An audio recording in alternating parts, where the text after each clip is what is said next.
প্রধান কাজ দেশের সুস্থিতি ফিরিয়ে আনা, আইনের শাসন প্রতিষ্ঠা করা। শেখ হাসিনার নেতৃত্বে আওয়ামী লীগকে যে স্বৈরাচার বলা হচ্ছে, সেই স্বৈরাচারই এখন চলবে না। একই জিনিস, মানুষের যাতে নিরাপত্তা থাকে, সম্মান থাকে, এইটার জন্যে। আমার বাসায় আক্রমণ করেছে, যদি এটা সম্ভব হয় তাহলে এ দেশে তো সকলের বাসায় আক্রমণ করা সম্ভব, কারোর নিরাপত্তা নাই। হ্যাঁ, এটা যদি পাকিস্তান হয়ে যেত, আমি পাকিস্তান ভেঙেছিলাম, তার জন্য আইনানুগ আমার ফাঁসি হয়ে যেত, আমার এতে তো কোনো আপত্তি ছিল না, এখনও নাই। সেই জন্যে বলছি, দেশে আইন শৃঙ্খলা নাই। আপনি তাকিয়ে দেখেন কতজন পুলিশ এসছে, ওই যে দেখছেন, কিন্তু যখন বাড়ি ভাঙছে তখন একজন পুলিশও ছিল না।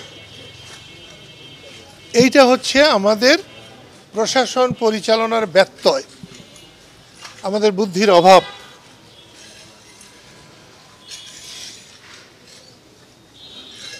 আমি গতকালকেই বলেছি, আমার বাড়ি যদি ধ্বংস করে দিলে যদি দেশে শান্তি হয়, আমি তাতেই রাজি। আর এখন আমার 80 বছর বয়স হয়ে গেছে, এখন আমি চলে যেতে পারলে আমি আরও খুশি। তো সেই জন্য বলছি, সরকারকেও বলছি, যারা আন্দোলন করে শেখ হাসিনার পতন ঘটিয়েছিলেন, শেখ হাসিনার পতন আর মুক্তিযুদ্ধের পতন এক কথা না। শেখ হাসিনার পতন আর বঙ্গবন্ধুর পতন এক কথা না। শেখ হাসিনার পতন আর স্বাধীনতার পতন এক কথা না। এই জিনিসগুলো এখন কেউ কেউ বুঝতে চাচ্ছেন না।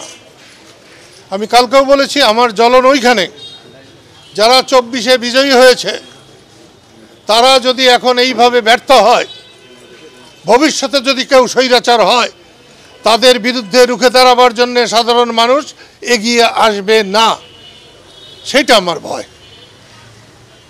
সেই জন্য তাদের সফল হওয়া উচিত ছিল, তারা সফল হলে ভালো করতেন। ঠিক না, 144 ধারা জারি করেছে বাসাইলে, যেখানে আমরা মুক্তিযোদ্ধার মিটিং করতে চেয়েছিলাম। দেখে গেলাম জীবনে বেঁচে থেকে অনেক দিন, যে মুক্তিযোদ্ধাদেরও মিটিংয়ে বাধা দেওয়া হয় সেই দেশে, যে দেশকে পয়দা দিয়েছে মুক্তিযোদ্ধারা। বাতুলিতে বটতলায় বসার কথা ছিল, সব দোকানপাট বন্ধ করে দেওয়া হয়েছে।